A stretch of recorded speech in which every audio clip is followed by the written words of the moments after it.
What's going on, everybody? It's your boy C-Zar, and we are talking about Bitcoin in this video today. Hit that like button, subscribe if you want to see more content like this, and let's get into it, my friends. It is the 27th day of October. Here we are sitting at about 115.4K with 12 hours and 10 minutes left in the day. We found resistance today at 116.4K, an area that we found resistance before, resistance support before, somewhat of a level of significance, kind of right in the heart of this overall consolidation phase we've been in since July here. If we're looking at this as a megaphone pattern, and it is a megaphone pattern, undoubtedly it's a megaphone. It's literally performing to the T, textbook, exactly how a megaphone would perform. And I've given this explanation really throughout the past week, but I'm going to do it one more time here. Typically with megaphones, you get 1, 2, 3, 4, 5 legs, right? And then you break out one way or another, right? Then the next move afterwards is the breakout or the breakout, right?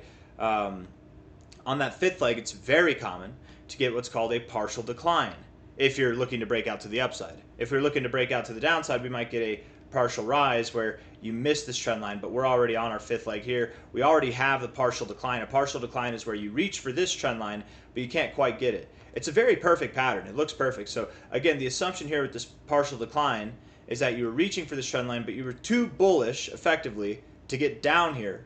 So now we're moving up. The thought is, even if we come back down, every move down is going to be a higher low until we're up here, and then we break out. Isn't that fun?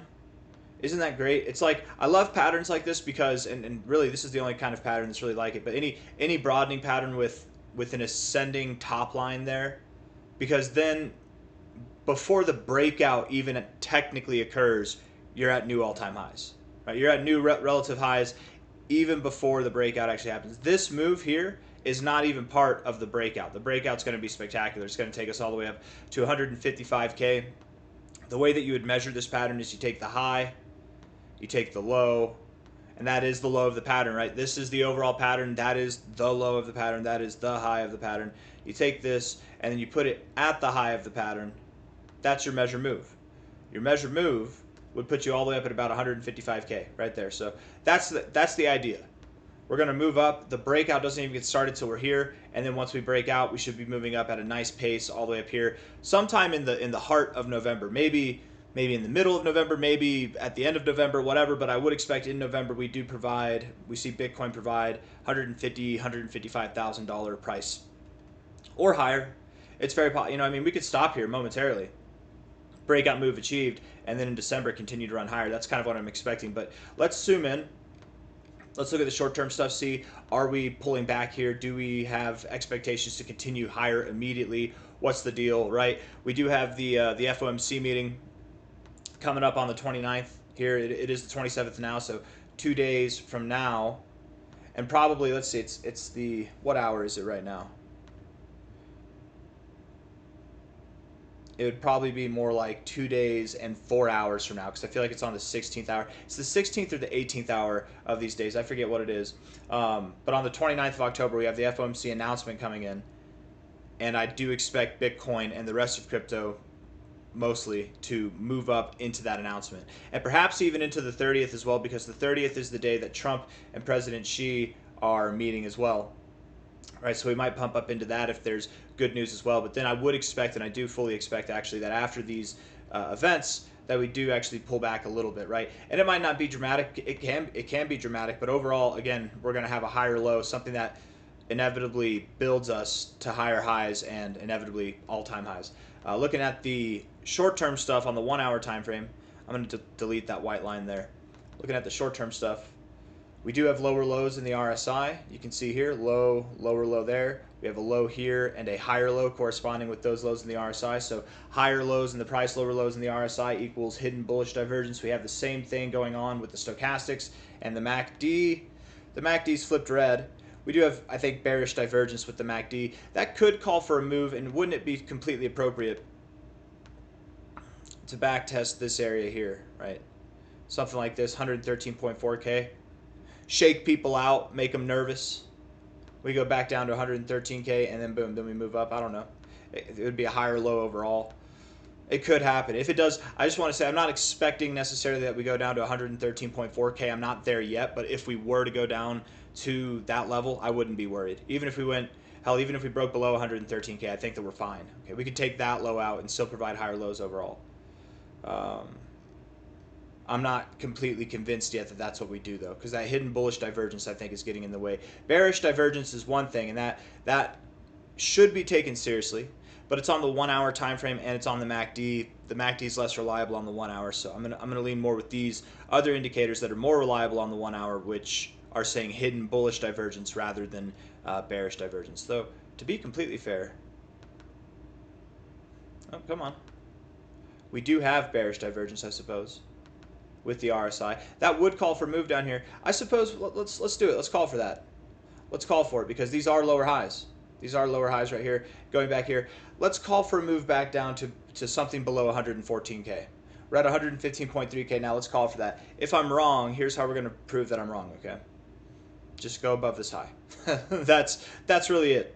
Just get above, because I think the reason why we're finding resistance here and the reason why we're going to go back down to find support at prior resistance here, prior resistance there, prior support here and resistance back here and resistance right there, significant area. The reason why I think we're going to test back there is not just because it's significant, but because here, looking at this, we are inside of this little consolidation range from the 10th of October from that crash there. So we're in this range. Before we just break out in a straight line, which is less likely to happen, we probably get a little bit of turbulence, provide a higher low, and then we continue to rally. So again, we could go below 113K, we're fine, but I think from here at 115.4K, I would, what's the word I want to use here?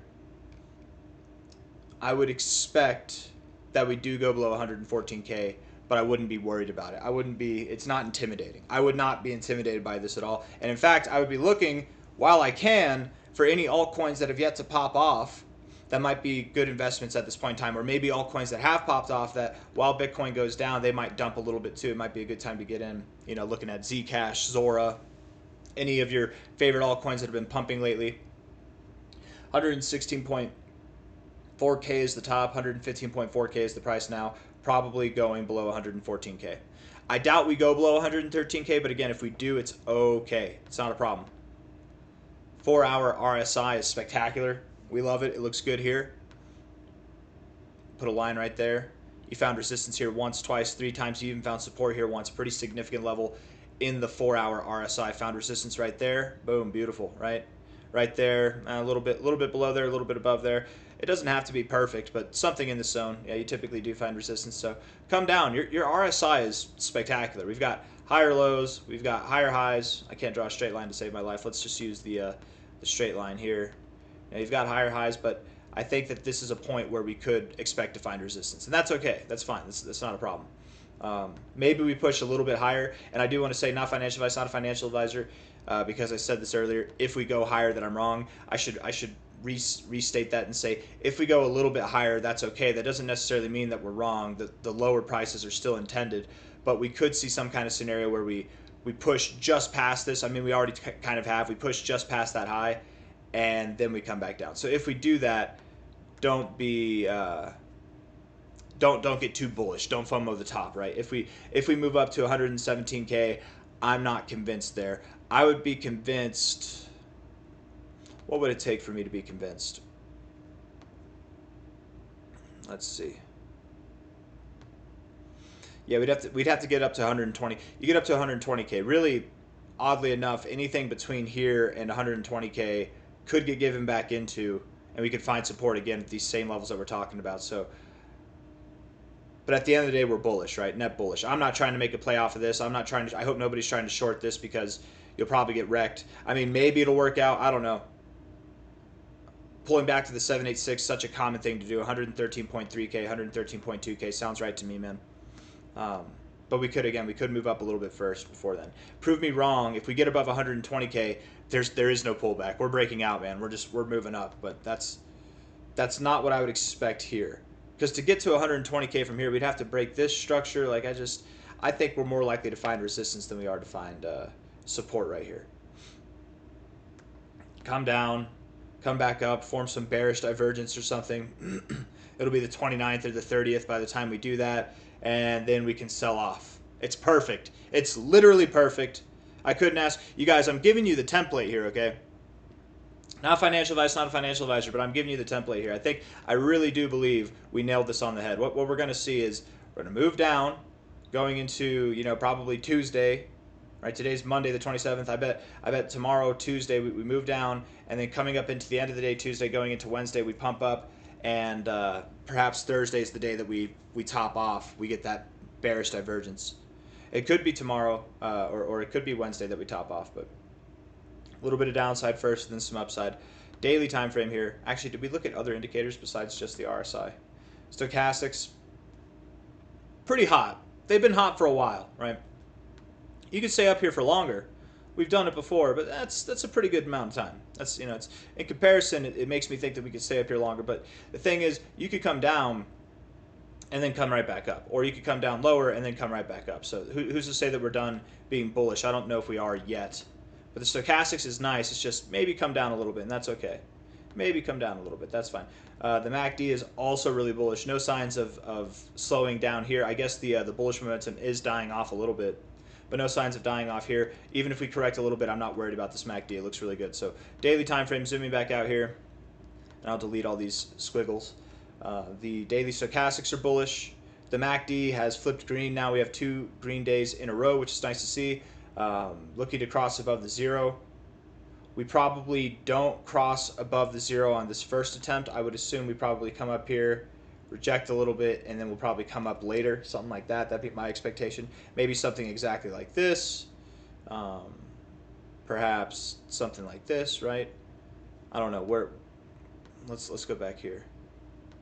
When we crossed above this 0, see, we crossed above the 0 here. We had that nice expansion, but then we kind of consolidated afterwards. Maybe we move up to the 0 and we have some nice expansion into the 29th or the 30th. We continue to move up, but then after we cross above the 0, we consolidate a little bit like we did last time. I don't know.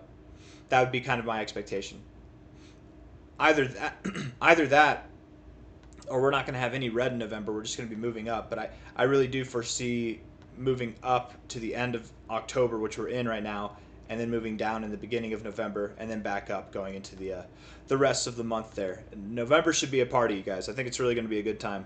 We've really got some massive setups here, with the stochastics freshly getting overbought, with the RSI not even getting overbought yet, with the MACD not even crossing above the 0 yet. We've got some very prime setups here for some spectacular price action over the coming week or weeks. But we could get tied up beforehand, right? And that's okay if we do.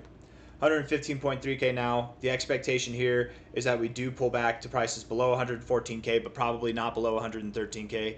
If we do go below 113K, it's fine. It's okay. But ultimately, we're just waiting on this beautiful megaphone pattern here to break out to the upside and take us to 150 to 155K by the end of November. And then we can push on to higher prices going into the end of the year. I got nothing else for you guys. I hope you enjoyed the video, and if you did, hit the like button, subscribe. Take care of yourselves, all right? I'll see you on the next one. Bye-bye.